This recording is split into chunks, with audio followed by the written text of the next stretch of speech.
Donc, effectivement, moi, je vais parler des aspects radiologiques.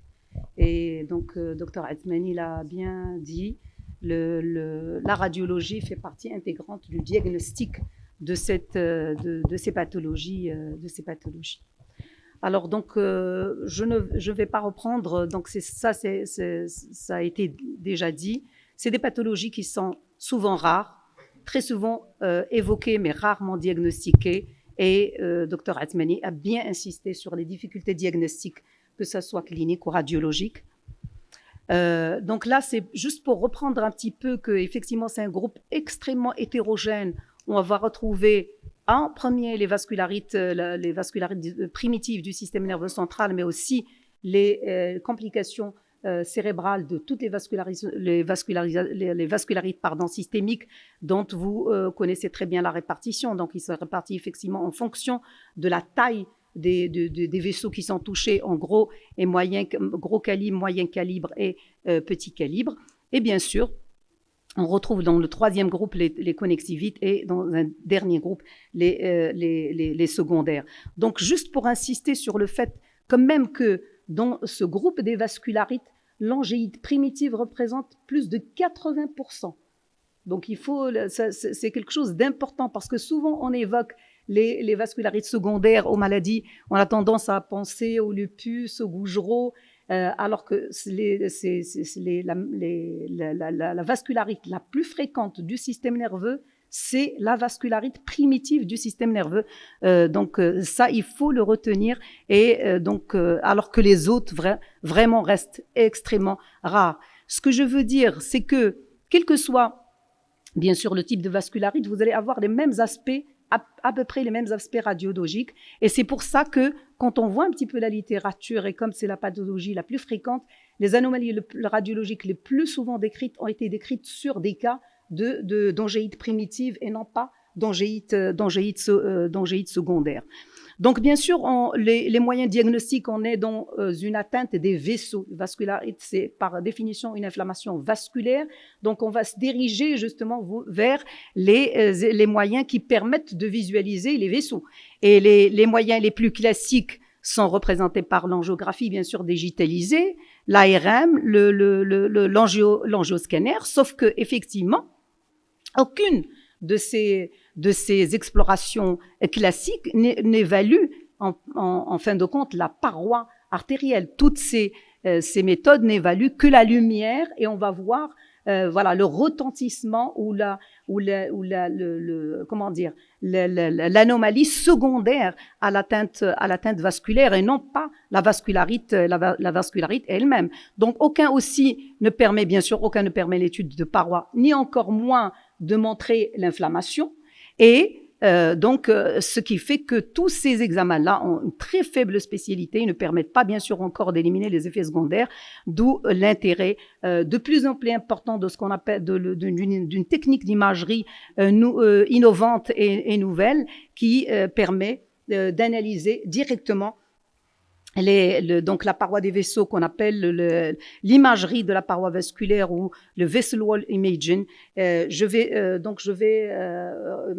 parler de ça à la fin. J'ai laissé à la fin de la présentation parce qu'il y a des choses aussi importantes à dire pour les autres techniques d'imagerie et j'ai réservé tout un paragraphe pour cette nouvelle technique qui est extrêmement intéressante. Donc, juste pour vous rappeler un petit peu, tout le monde le connaît, l'angiographie reste quand même jusqu'à actuellement le gold standard parce qu'elle permet de montrer les aspects typiques qui sont les sténosidilatations. Effectivement, comme ça a été dit, c'est quand même une technique qui a une faible sensibilité et spécificité parce que souvent elle peut être négative et le fait qu'une angiographie est négative n'élimine bien sûr pas du tout le diagnostic de vascularite cérébrale. Hicham l'a très bien dit, cette technique n'explore pas les petits vaisseaux inférieurs à 500 microns, donc bien sûr passe inaperçu. On voit que généralement les vaisseaux d'un certain calibre qui sont visualisés sur l'angiographie. Là, justement, juste pour reprendre les images classiques, et je voudrais insister, donc c'est un petit peu, C'est un peu les sténoses et souvent, c'est des sténoses, c'est à la fois des sténoses et des dilatations, ce qu'on appelle l'aspect typique en collier de perles. Quand vous avez cet aspect, c'est très, très évocateur de l'angéite. Le fait aussi que la teinte est segmentaire, donc souvent c'est des petites sténoses, mais dont le caractère multiple est très évocateur de l'angéite, parce que là aussi, toute sténose n'est pas une vascularite cérébrale, mais le caractère multiple permet justement d'aller plus dans ce sens. On peut avoir des dilatations fusiformes, comme on le voit ici ou ici, juste après la sténose. D'autres aspects aussi, comme des irrégularités vasculaires, de la circulation parfois collatérale ou du retard circulatoire. Il faut vraiment faire très, très attention. Et là aussi, je voudrais insister sur le fait d'avoir, parfois on a des interprétations comme ça, gracilité vasculaire, vide vasculaire. Ces deux interprétations, avec bien sûr le diagnostic à la fin de la conclusion, vascularite cérébrale. Donc, vascularite cérébrale, il faut avoir les sténosdilatations. Si vous n'avez pas les sténosdilatations, c'est pas une vascularite. Le fait que les vaisseaux soient graciles, souvent d'ailleurs, c'est secondaire aux lésions et puis le vide vasculaire ne veut absolument rien dire. Donc, il faut vraiment utiliser les vrais critères de définition de l'angéite pour parler de vascularite cérébrale. Bien sûr, là, actuellement, l'angiotof peut avoir une sensibilité quand même assez intéressante, bien sûr moins sensible quand même que l'artériographie, mais parfois on peut trouver des sténoses, en particulier sur les artères du polygone de Willis. Donc, bien sûr, avec des aspects exactement similaires, comme j'ai décrit pour l'artériographie cérébrale, sauf que là aussi, encore plus que peut-être que l'artériographie, mauvaise visualisation des petits vaisseaux, et donc ça peut passer à côté d'une vascularite distale. Donc, par contre, ce qui est intéressant, c'est que si on voit un petit peu par rapport aux anomalies parenchymateuses à l'IRM, et Hicham, là aussi, l'a très bien dit, une imagerie normale permet là aussi quasiment d'éliminer une vascularite, parce qu'on ne peut pas avoir une vascularite cérébrale sans anomalie parenchymateuse. Il y a toujours des anomalies parenchymateuses. Regardez la sensibilité, effectivement, pratiquement de 100% des lésions quand on a une vascularite. Et bien sûr, les lésions peuvent être très variables. Et au fait, je vais analyser un petit peu ces différentes anomalies parenchymateuses à travers des situations cliniques. Là, justement, juste pour vous montrer un schéma qui insiste sur cet aspect-là, que l'IRM est quasiment toujours normal. Regardez, par rapport, par exemple, à là, je vois pas très bien, par rapport à la biopsie, si on voit un peu la biopsie positive dans les confirmés, dans les cas confirmés biologiquement, la biopsie positive, la biopsie n'est positive que dans pratiquement 30% des cas. Donc, juste pour vous dire que c'est en fin de compte, les anomalies parenchymateuses apportent énormément quand ils sont bien sûr associés à une atteinte vasculaire à l'artériographie ou à l'ARM. On est pratiquement sûr qu'on est dans ce diagnostic. Donc, justement, je vais vous présenter quelques observations pour vous montrer la multitude des situations cliniques dans lesquelles on peut se poser, on peut être. Donc là, la première situation, c'est une patiente de 45 ans qui n'a pas de facteur de risque cardiovasculaire et qui installe une hémiplégie gauche d'installation brutale. Et quand vous faites l'IRM, donc là, c'est une IRM en diffusion, donc il n'y a pas qu'un seul AVC, vous voyez, donc il y a plusieurs AVC, alors que à l'occasion du premier accident vasculaire, vous avez déjà des lésions vasculaires multiples dans plusieurs territoires. Donc, si on analyse un petit peu les territoires, on a un territoire de l'ACA, un territoire de l'ACM et un territoire de l'ACP en même temps. Ça, c'est effectivement très évocateur quand vous avez un patient, bien sûr, sans aucun facteur de risque, avec des AVC multiples bilatéraux, plusieurs territoires vasculaires. C'est vraiment très évocateur d'une angéite. Et effectivement, cette patiente a eu une ARM Regardez déjà sur l'ARM, on trouve des sténoses multiples sur les branches divisant donc du polygone de Willis, à la fois les deux ACM, l'ACA, l'ACA ici et aussi l'ACA un petit peu distal. Donc, des sténoses segmentaires multiples avec des AVC multiples, c'est une situation classique. Donc là, pardon. Oui, bien sûr, ça a été confirmé. Là, c'est juste pour vous montrer l'artériographie qui confirme les données de l'ARM avec, regardez, ces sténoses vraiment multiples, des petites dilatations par endroits, des irrégularités, parfois ça peut être comme ça, des irrégularités sur un segment vasculaire. Et là, donc, cette patiente avait eu le diagnostic d'une angine primitive du système nerveux central. Donc, la deuxième, on est un petit peu dans la même chose, sauf que là, c'est un patient qui a 46 ans, mais qui fait des AVC. Et on a déjà dans les antécédents qu'il a fait des AVC récidivants à quelques mois d'intervalle. Et sans IRM, quand on regarde le flair, il y a de multiples lésions ischémiques qui ont l'air d'être des lésions ischémiques anciennes. Et c'est pour ça que c'est toujours très intéressant de voir la diffusion. Et chez ce patient, en plus des lésions anciennes, regardez, on a aussi une lésion récente. Donc, quand on a là aussi des AVC d'âge différents, c'est aussi très évocateur. Et regardez là, il y a une restriction de l'ADC sur cette lésion, donc c'est-à-dire qu'elle est récente. Et là, les autres lésions où il n'y a pas de restriction qui ressemblent à des lésions plus anciennes. Et bien sûr, là aussi, l'ARM montre des sténoses sur les deux ACM en faveur du diagnostic. Donc, bien sûr, là, le diagnostic a été confirmé par l'IRM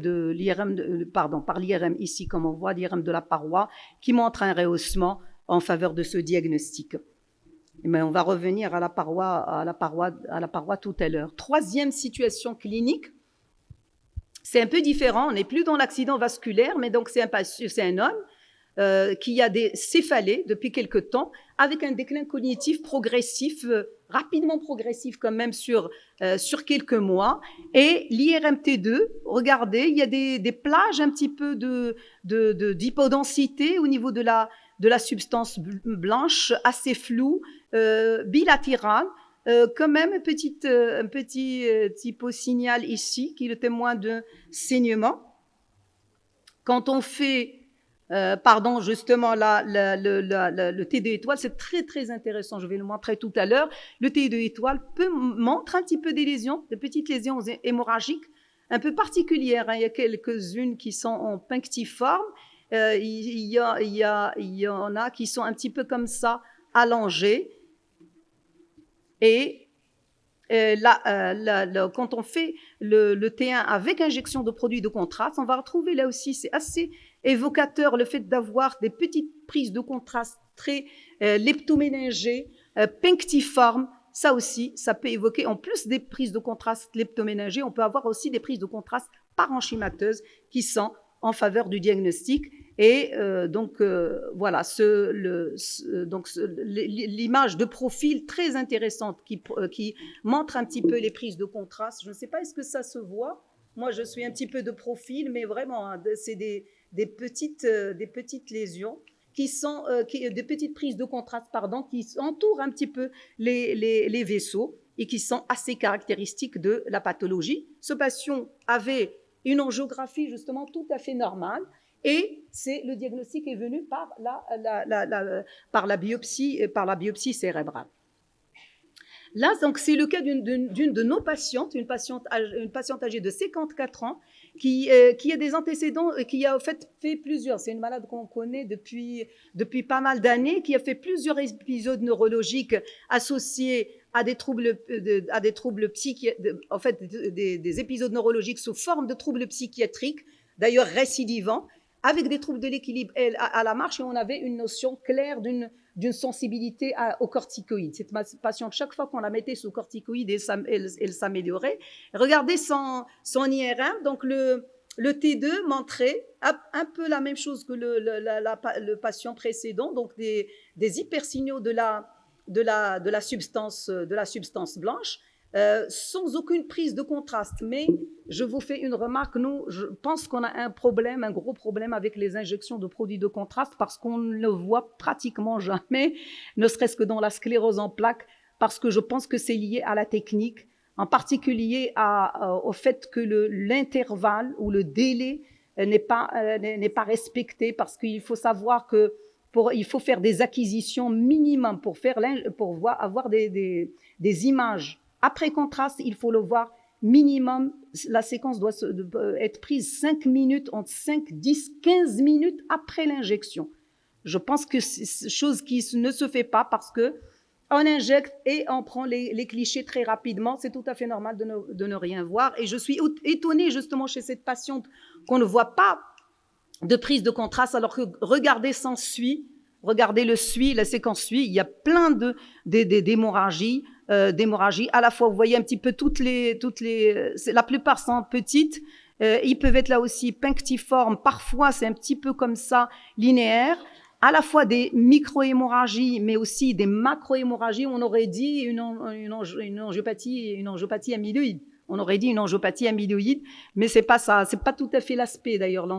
C'est pas les microblitz classiques de l'angiopathie amyloïde. C'est quand même des saignements assez particuliers, avec à la fois des micro et des macro saignements. Cette malade avait un LCR franchement inflammatoire. Elle avait pratiquement 100 globules blancs, une protéinorachie à 2 grammes.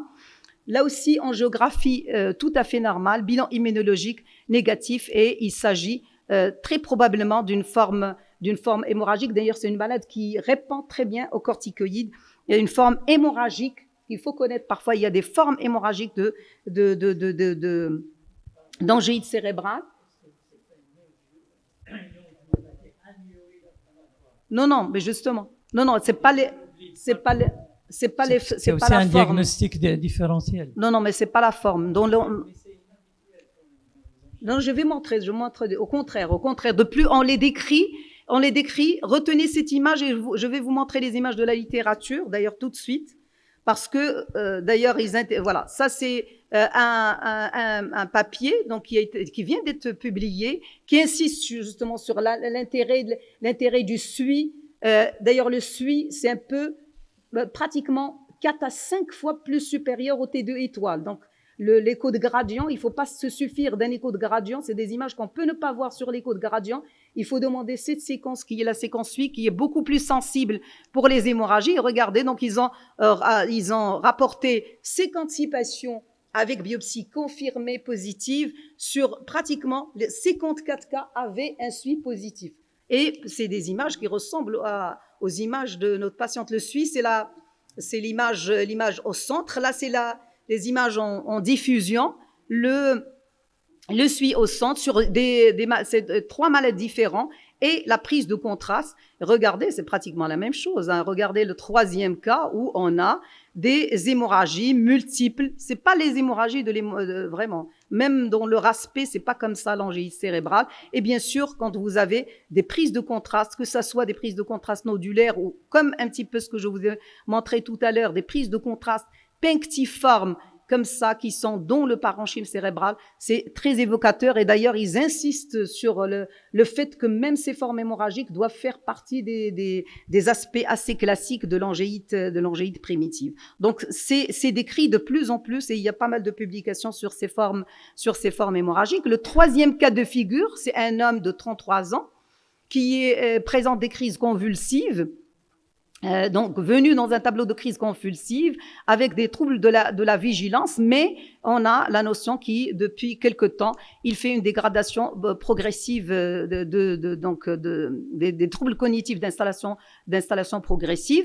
Et là l'IRM est un peu différente. Donc regardez sur le flair, c'est mieux. On a des lésions nodulaires, périventriculaires qui peuvent ressembler à des lésions de sclérose, des lésions de démyélinisation d'ailleurs, qui sont toutes dans la substance blanche.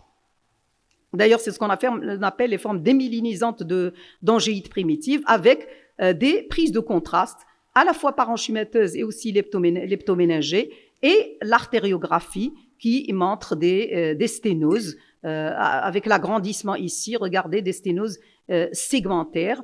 C'est une situation là aussi pas mal où le diagnostic, ces images de vascularite, ces images de vascularite peuvent mimer une sclérose en plaques parce que c'est des hypersignaux dans la substance blanche, sauf que si on analyse un petit peu radiologiquement ces lésions, souvent c'est des lésions contrairement aux lésions de la sclérose en plaques qui sont périventriculaires, et quand on dit périventriculaire, c'est-à-dire qu'ils doivent toucher par définition le ventricule, souvent même si elles sont périventriculaires, généralement elles sont loin des ventricules dans les vascularites. Souvent dans les vascularites, la taille des lésions est plus petite que la taille des lésions de la sclérose en plaques qui sont généralement supérieures à 3 mm.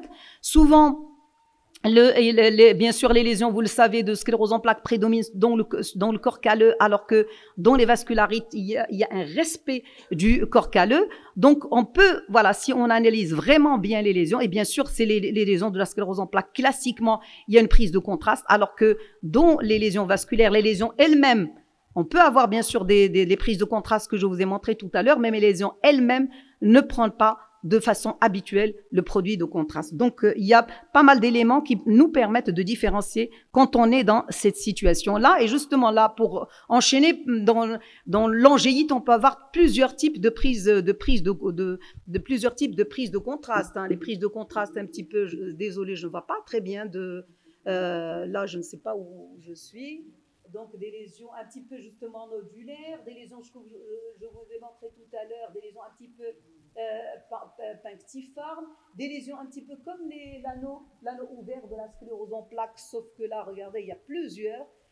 On peut avoir des lésions, bien sûr, leptoméningées, ou parfois des lésions qui sont tout simplement le témoin d'une atteinte ischémique, un peu comme dans la nécrose laminaire, c'est-à-dire une prise de contraste gériforme des accidents autour de l'accident vasculaire cérébral. Et une forme qui est rare, mais qui existe et qu'il faut connaître, c'est les formes tumorales de vascularite qui peuvent ressembler exactement comme ce cas-là, qui peuvent ressembler exactement à un processus expansif. D'ailleurs, ce patient a été opéré pour la première fois sur cette première image pour suspicion d'un gliome, et c'est la biopsie cérébrale qui vient en faveur d'une angéite cérébrale. Donc, il a été mis sous corticoïdes, mais 1 an après, il fait une autre lésion du même côté, mais plus antérieure. Il fait une autre lésion cérébrale qui est de la même nature, qui est pseudotumorale, regardez, avec une prise de contraste un peu annulaire, hétérogène, avec beaucoup d'œdème autour, exactement comme une tumeur cérébrale.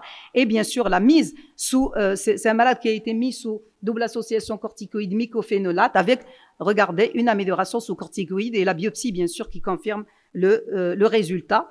C'est une forme aussi qu'il faut connaître parce que c'est d'ailleurs, on a eu quelques malades comme ça où effectivement qui présentent une tumeur et qui nous ressemble et que dont la biopsie est négative et qui peuvent parfois s'améliorer. On est étonné ou parfois ils s'améliorent avant même en attendant la chirurgie, on met un petit peu de corticoïdes et parfois on peut voir la lésion disparaître sous corticothérapie.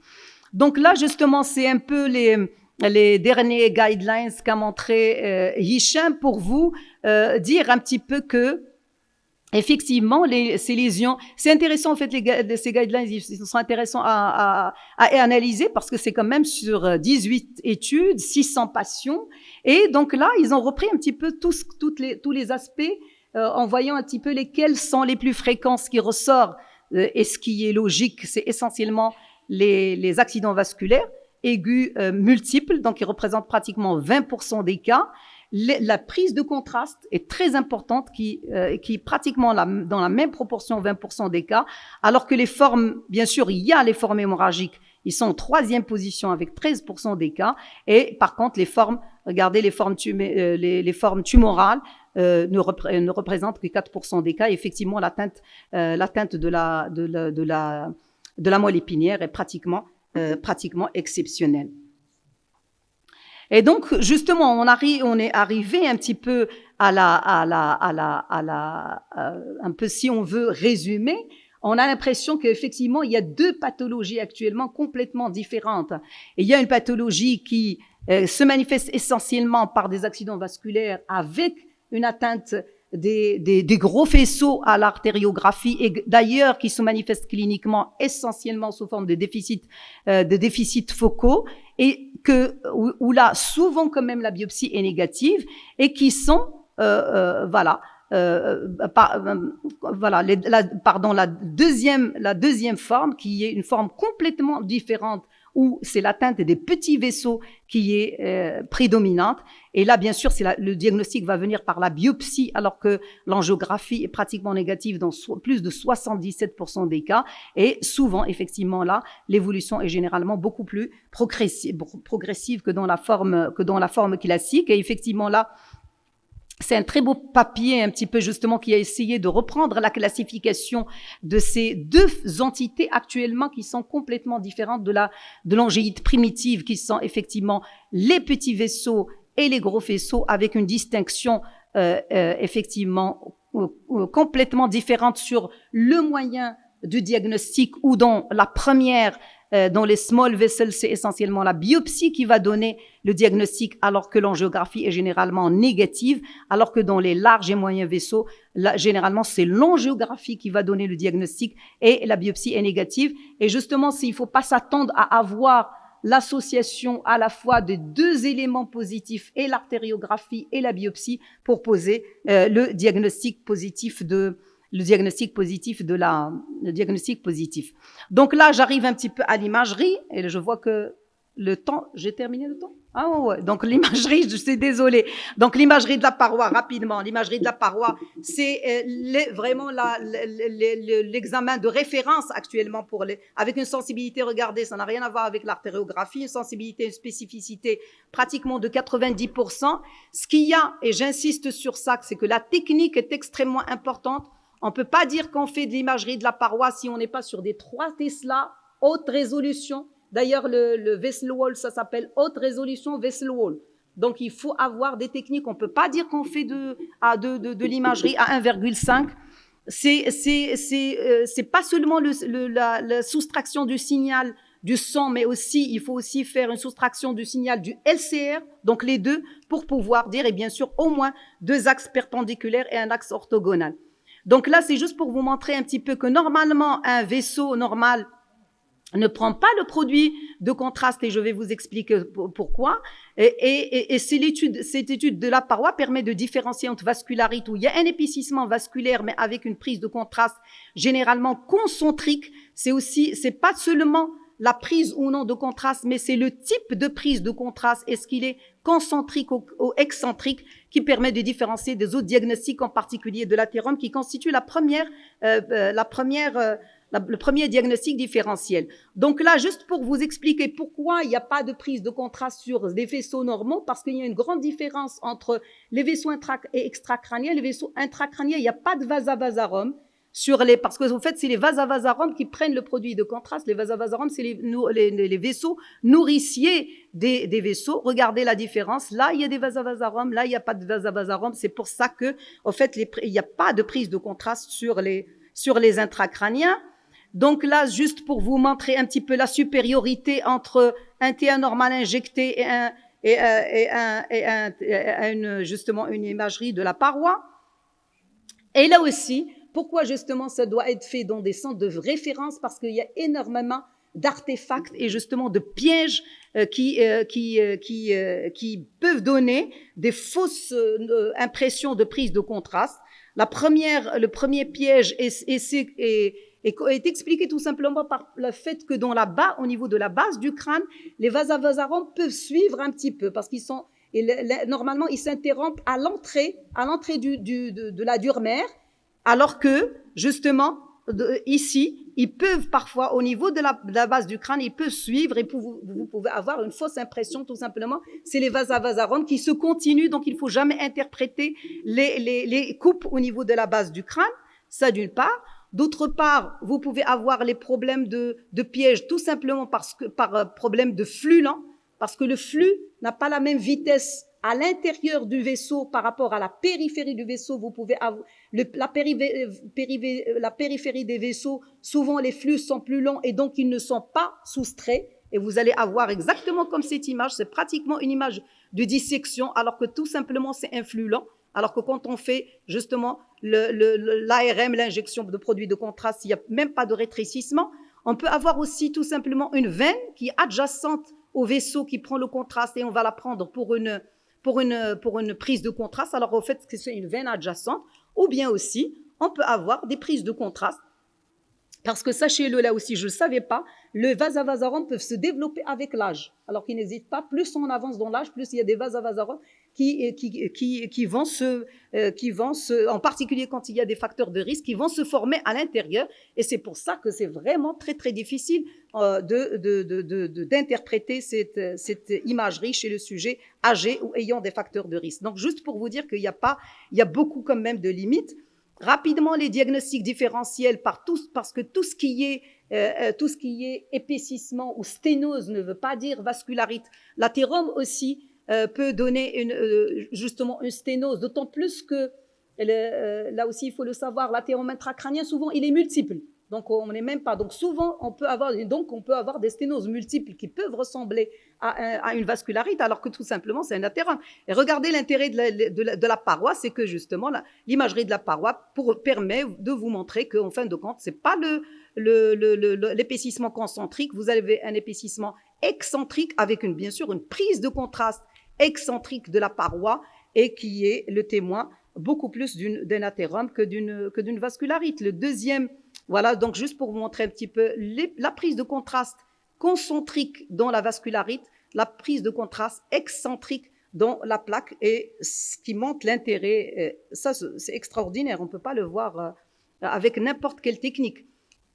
Hicham en a parlé aussi, le principal diagnostic différentiel artériographique, parce que cliniquement, c'est effectivement des pathologies complètement différentes où effectivement souvent l'IRM est quand même normal dans le syndrome de SVCR, sauf un petit peu pour les hémorragies corticales, et l'intérêt de faire une artériographie de contrôle, parce que le SVCR, généralement, quand on fait l'IRM entre 2 semaines et 4 mois d'intervalle, on doit avoir, d'ailleurs ça fait partie de la définition, pour dire SVCR, il faut avoir une normalisation de l'artériographie à quelques semaines, mois d'intervalle.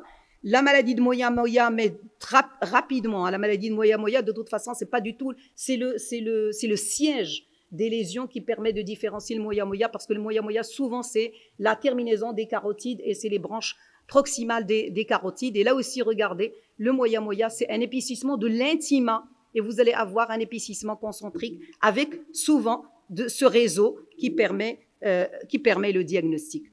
Donc là, juste, je vais vraiment passer pour vous dire qu'il y a d'autres aspects, les aspects de pachyméningite, on peut avoir. Le pachyméningite, par exemple, la polyangite granulomateuse, anciennement appelée maladie de Wegener, souvent c'est un épaississement méningé. Le Takayushi, actuellement, donc il faut savoir aussi dans les artères de gros vaisseaux, il y a une nouvelle technique qui est très intéressante, qui est le PET-FDG, qui permet le diagnostic, mais sur bien sûr le corps. Là, c'est le diagnostic ne va pas venir de l'atteinte cérébrale, mais plutôt du FDG sur l'aorte, avec, regardez, une augmentation de la prise de contraste de la paroi. La même chose que pour l'artérite à cellule géante, la prise de contraste du FDG au niveau de l'aorte. Là, juste pour vous dire voilà, la varicelle, l'immunothérapie, il faut penser à l'immunothérapie du sujet, chez un sujet oncologique, quand on a des images comme ça d'AVC multiples, on va penser plutôt CIVD, endocardite marastique, alors que la nouveauté, c'est les vascularites à l'immunothérapie. D'ailleurs, l'immunothérapie, on le sait très bien, il donne énormément de complications neurologiques, d'ailleurs qu'elles soient centrales ou périphériques, parmi lesquelles les vascularites cérébrales. Et ça, c'est quoi?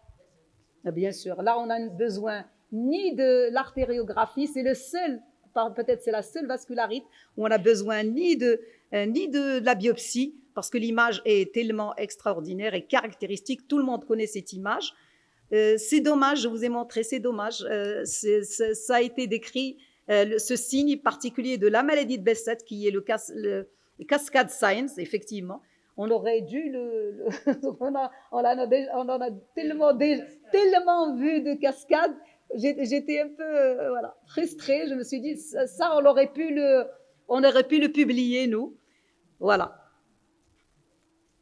Donc, voilà, j'ai dit le principal. Donc, voilà, l'IRM, gardez à l'esprit l'IRM toujours positive, pratiquement toujours positive. 2 types actuellement bien individualisés, 2 types d'angéites, les angéites à petits vaisseaux, les angéites à gros vaisseaux, et bien sûr, attention à l'imagerie de paroi. Oui, c'est très intéressant, mais attention aux pièges, et elle ne doit se faire que interprétée dans des centres de référence. Merci.